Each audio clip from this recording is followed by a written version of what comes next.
Hey there, welcome back to my channel. Today I'm going to be showing you how to make this little itty bitty pumpkin keychain. Of course, you can use it for whatever you want, but I did put a keyring on mine. These would be great for little decor pieces. You could add them to the bottom of a wind spinner, or like I did, make a keychain. They're great for market prep and they don't take much time at all. You can use any yarn you'd like for these pumpkins. They just may come out in a different size compared to mine. I am using a weight 2. It is 50% cotton and acrylic. It is Yarn Art Jeans, and you can find that link down below in the description. I have orange, green, and brown. I am using a 3.5mm hook. You're also going to need a tapestry needle, some scissors, a small amount of polyfill. If you don't have polyfill, use some yarn scraps. And then if you're choosing to make the keychain version, you will need some sort of key ring. I like to use these. I get them on Amazon. They come in a variety of colors, and I will also link these down below in the description. So let's get started. So what you're going to do is start out by making a slip knot and just place that on your hook.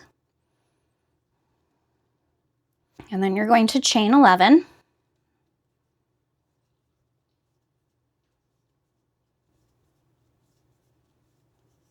So I have my 11 chains, and then you are going to single crochet in the second chain from your hook, as well as each stitch thereafter. So you will have 10 single crochets all together. So once you have your 10 single crochets, you are just going to chain 1, turn your work, and then for this row and every row after, we are going to be working in the back loop only. So you're going to go in the loop that is furthest from you and make a single crochet into that loop. And you will do that for each stitch in the row. So 1 single crochet, back loop only. And you will always have 10 single crochet in your rows. All right, I've got 10 single crochet. I'm going to chain 1, turn my work, and again, working in the back loop only, 10 single crochet. So you're just going to repeat this row for the entire size of the pumpkin. So you're going to crochet as many rows as you want. I will tell you how many I do. I believe I did 22 on this one, but I will let you know for sure. So you're just going to continue working in the back loop only. You're going to turn your work and chain 1 at the end of each row and just single crochet, back loop only. All right, so I have the length that I want for my little pumpkin piece. I did 20 rows. Now what we're going to do is connect these 2 edges. You still want to chain 1 and turn your work.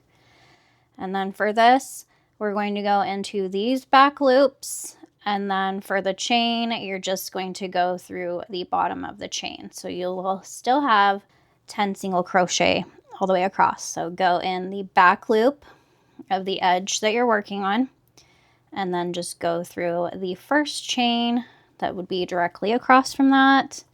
Pull the yarn through both of those loops, and then finish off like a single crochet. So again, go in the back loop, go into the next chain, pull up a loop, yarn over, and pull through, and just continue that all the way across. Okay, so my piece is completely connected now. So I am going to chain 1, and then I'm going to pull up a pretty long loop. So give yourself a decent amount to work with for this because you don't want to be too short. So you can't see my entire length, but I have about 16 or 18 inches here. I'm going to cut my yarn. So we have a very long tail to work with. Go ahead and grab your yarn needle and thread that tail through. And then we're going to work along the bottom of the pumpkin. You can just put this tail, your starting tail, in the pumpkin, and you don't even have to worry about weaving it in. So what you're going to do is every row, you're going to alternate going back and forth like so through your stitches. And once you've gone through each row, you're just going to pull tight to cinch the pumpkin closed. If you miss a row, it's not a big deal because the cinch will tighten everything up. So just weave it in and out all the way around.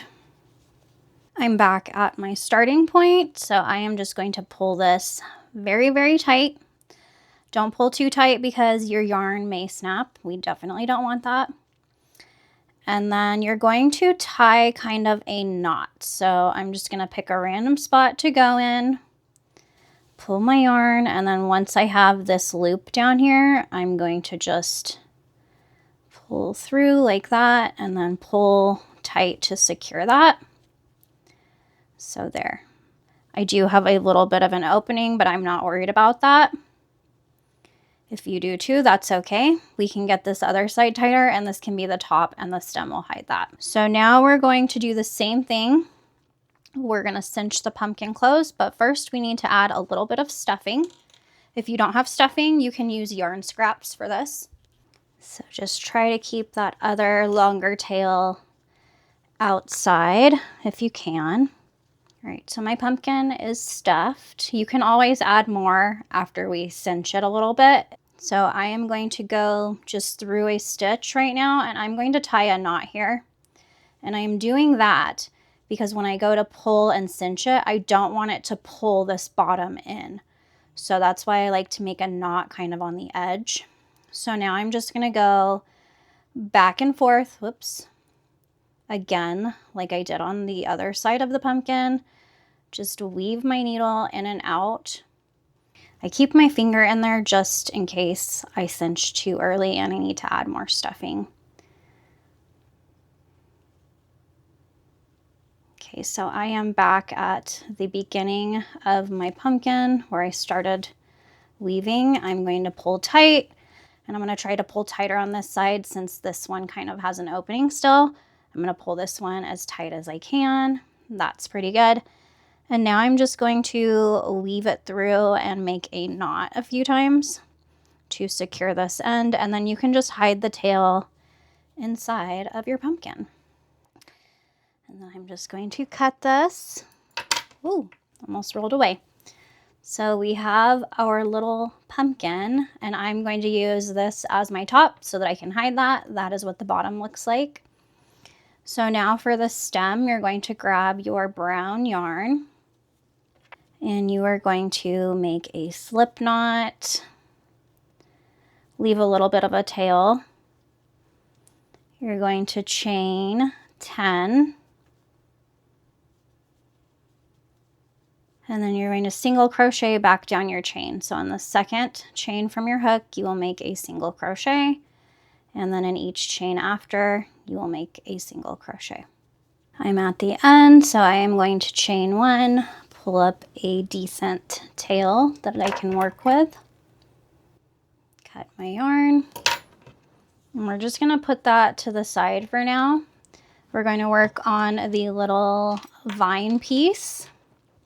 All right, so for our vine, we are going to make a slip knot. Make sure you leave a bit of a tail, and then you're just going to chain 12 for the vine.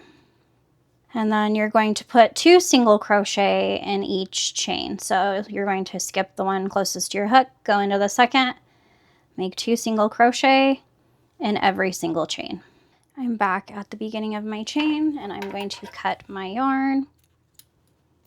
Now we're going to work on attaching all of these together. So I like to take the 2 ends on my vine and my stem and just tie them together, make a little knot to secure them, and then we'll get to attach it to the pumpkin. So I just do that on each of them. And then the shorter tail, I'm going to weave back through the stem, and the longer tail I will use to attach to the actual pumpkin. And I'm going to do the same for this. I'm going to take the shorter tail and weave it through the vine and use the longer tail to attach. So weave in your shorter tails for now.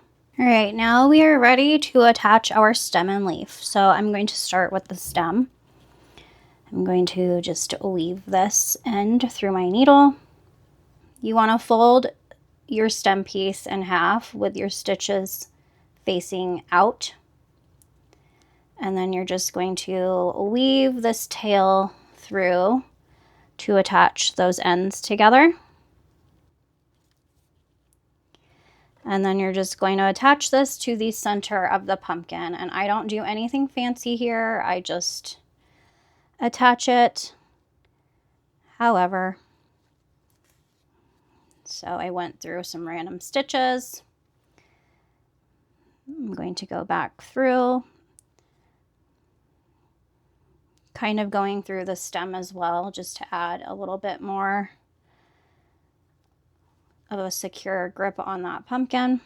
Okay, and once your stem is secure, you can just weave this end in.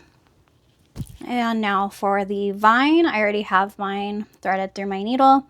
You're just going to take the vine and attach it anywhere to the bottom of your stem so that it kind of dangles from the pumpkin.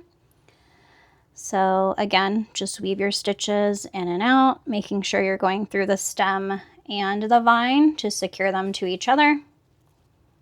And then once you've got it sewn on, you can just weave in your ends. And just like that, we have a teeny tiny pumpkin. I hope you guys enjoyed this tutorial. Let me know in the comments what you thought of it and how many of these little dudes you plan to make. Thank you for watching, and I will see you somewhere else on my channel.